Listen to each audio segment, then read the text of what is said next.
All right, so the Acolyte trailer dropped. We all got to see it. Your initial reactions, guys, your thoughts on seeing the whole thing. I mean, honestly, for me, it was immediate goosebumps. The cinematography and tone of it already, just from the trailers alone, is ominous. Obviously, knowing kind of the rough synopsis of Acolyte fits perfectly. So that plus getting to see the cast actually in full costume. Yeah. And, you know, getting to see Vernestra Rowe in live action, like all these things, it was just like, just chills the whole time. It was kind of like the Office moment, right? Like with the High Republic finally on screen. You're like, it's happening. It's happening. No, it was just straight hype, you know, from the get-go. I loved you know, I mean, it is also very nice to to see the parts in a much higher resolution than people, you know, recording it from a celebration. Although there were some parts that I didn't recall, but it looks epic. It looks new. It looks fresh. I think we get too many stories of characters we already know and hold it too close to our chest, and we don't let the story be told. We come in expecting to see this or to see that, and it's judged based off of whether you do. I love that this was something I just got to take in, especially a big of a High Republic nut, you know, that I am, that even now it's a whole new world. It's, you know, fresh snow that we get to trudge through for the first time. The ending scene was different. In the celebration cut, it was just a full frontal shot of a bunch of Jedi igniting their sabers. That alone was hype as hell to see. Mm-hmm. But this time we got them charging forward, and in the midst of a force push that sends all of them back, a red staff saber. In this frame, very, very blurred, very obviously not clear, but this is after they get force pushed. You can clearly see there's a hilt section in between two sabers. Are we seeing a staff saber? Who has the staff saber? It's like, you mean not everyone watches Star Wars trailers like frame by frame? Because right. I certainly hop it into Premiere and go and do that myself. So I mean, here this is the Sith. I'm gonna say straight up right now, this is a flashback. This is the event. In interviews, Leslie Headland has been talking about Rashomon a lot, which makes sense. Her and Rian Johnson, close friends. Her first two TV projects are ones that he directed. And so there's going to be an event that the two main characters of, you know, Lee Jong-jae and Amandla Stenberg sees, but they both see it in two very different ways. I'm calling this as a flashback. The whole group of Jedi get mowed down by this thing. Maybe you get both of them survive. She disappears. He's left standing, but doesn't really know what the hell happened, who that was, what he was. Tries to report it, but needs to get more evidence of what it is. I will say it does very much so give me like Sith Inquisitor vibes from SWTOR, like the kind of stealthy assassin type coming in to, you know, execute people. We get to see the younglings in the temple. I did see some reactions to this scene about, you know, what are you going to do? These people are going to say what they're going to say. They're talking about the roughshod dialogue of kids saying life, balance, fire. Of course, their argument is these are abstract things. Like, why would these children be saying it? They're force-sensitive children raised in a temple to perceive abstract concepts. Also, like, people mature at different rates too. Like, it's entirely possible for somebody who's a kid to think about things. Yeah, but like, if did you guys not? I was going to say, I didn't want to be the one to say it, but I'm like, I legitimately remember moments when I was growing up where I would say some very profound things and get a lot of stares out from like the adults in my family. Like, you're like 6. What are you doing? Listen, a lot of those Velociraptor memes come from the children's minds. It's not impossible to picture force-sensitive children who grow up training to see this intangible thing, to have started perceiving life, like maybe it's like shiny stuff, who knows, balance, like everything is just like harmony and whatever. Exactly. They're surrounded by people that are constantly talking about these types of things. It's immediately going to be in their lexicon of things that they're going to know to talk about. I don't get it. How old does a Jedi have to be to talk about the concept of life? Like, what's the acceptable age? I didn't know anyone was complaining about that. And then we get Lee Jung Jae. It's a callback to of obviously Obi-Wan's "Your eyes can deceive you, don't trust them." So obviously this is a perpetual theme being taught. Well, I mean, it's also Yoda's first, well, not first, but it's the lesson we see Yoda teaching the younglings. They have their lightsabers out, blast shields over their face. They're also learning that your eyes can deceive you at that point in time.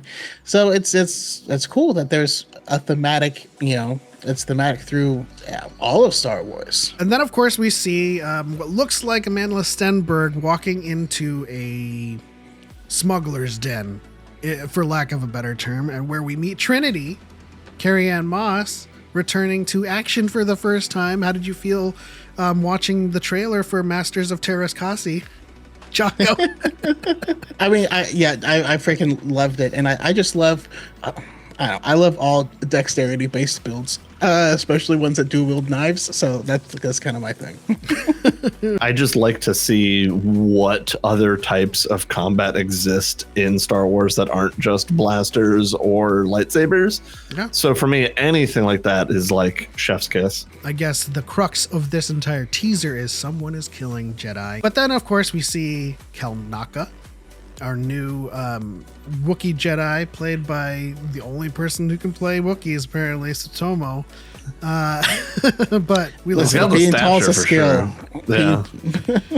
Yeah. he's looking kind of sad and sullen. Don't know what that's about. His hairstyle's really cool. It's like actually like shaved head on top with like the top braid.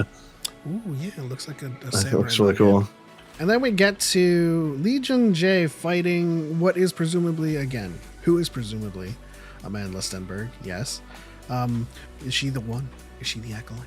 I'm calling no. I'm saying she's not the Acolyte, but she's been on the run and has been on her own ever since. Someone's killing Jedi, so they're going through a list of people that they know who are Force sensitive or people who they think would be capable of it. And she's a smuggler, she's an assassin, and she was pretty high on their list. I mean, the trailers seem to like kind of lean in that direction that she is the Acolyte. She's the one killing the Jedi. But as we all know, with like the majority of any prediction that I could have, it's always wrong. And I love it. One thing I will say is they are joining the long list of evil Star Wars baddies. Like,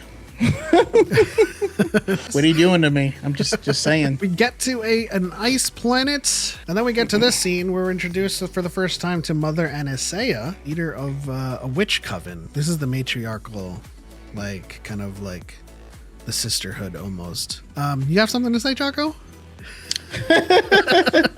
Man, when that popped off from, because, and during Star Wars Celebration, what she said was, she was asked, what can you tell us about your character?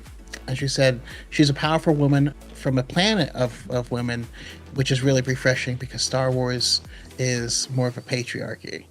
And people lost their mind. No, it's not. Leia exists, and Ayla Secura, and they were just listing women like it was relevant to any. It was so dumb. This is what she was talking about. It's just she comes from a matriarchy. And given the setting of High Republic, I feel like this is kind of like the like two sides of a coin here that we're looking at. First is the mother from Phase 2, and then the mother here. And then we get to Jackie being played by Daphne Keane, aka X-23. Leslie Headland, specifically mentioned this in her interviews, but there is a dancer at Jabba's palace from the special editions that is the same species, and she just loved that species, wanted to bring it back. That's what she said to Hollywood Reporter. In another action project, so I guess this will have to hold us over until X-23. And then, of course, we have already talked about the ending frame of this trailer with a bunch of Jedi squaring off against a staff saber entity who spins their saber. Let's wrap up this video talking about how this breaks canon. Oh, their robes change colors. Yeah. I'm sure like that's about the extent of some people's first glances. That's the level of depth of their thoughts. Yeah, no, Ki-Adi-Mundi in The Phantom Menace says the Sith have been extinct for millennia. And like, therefore, they can't be around. And you're like, the Sith are obviously around. Like, did you not watch The Phantom Menace? Yeah. Like, Where do you, the like, Sith it's... are there working in the shadows. And No, I'm just frustrated. Like, that train of thought is like... There's another line. How do you combat that? I don't know. It's just... There's a line. There's another line from the Phantom Menace that should also contradict Ki-Adi-Mundi, and that is Maul saying, "Finally, we will reveal ourselves." It's not as if though they have actually been extinct for a millennia. because when he says that, as far as he knows, it is true. It doesn't conflict. You know, so there's 1,000 ways that can happen. Right? Yeah. The Sith in the very beginning, it wasn't looking good for them. I don't know if you saw that first scene. That scene. Yeah, there's a lot of ways that the Sith can cover their tracks. It's also historic that the Jedi, ever since Bane, they've historically been stubborn as hell in accepting anything as a Sith. So regardless of how they may approach this in the show, as long as they just get another denial at the end, it lines up with canon. Like, just another master at the end of the show be like, they're not Sith. Credits, and then it still lines up. But you know, you think about Qui-Gon being attacked in the Phantom Menace, and he says, "This person was trained in the lightsaber arts, had a red lightsaber," and none of them were immediately, "Oh, the Sith are back." Like, no, they're still stubborn. They're still trying to figure out and confirm whether this person is a Sith. And so the same thing could happen here. Like, there's an attack. Not to mention, we have cases in canon of Force-sensitive people that have bled their crystal, you know, have fallen to the dark side, that are not practicing the religion of the Sith, but are, you know, people that have chosen the dark side. So it's entirely possible that they've existed for the millennia where the Sith haven't. That just happens to be who they run into again. It's not until you can really confirm, oh, this person identifies as Sith, that, oh yeah, the Sith have returned. I saw someone use an example that I thought was perfect, and it was from Avatar: The Last Airbender. Right, the group goes to Ba Sing Se. They get an official guide, and their guide tells them there's no war in Ba Sing Se, but there was. Mm-hmm. Does that break canon, or is the literal point that she's not telling the truth or doesn't know the answer? Like, I don't know. Or I don't know. It's just stupid. Or that she's not a Sith. Just like to Cal's point, the poster for this is Darkness Rises, not the Rise of the Sith.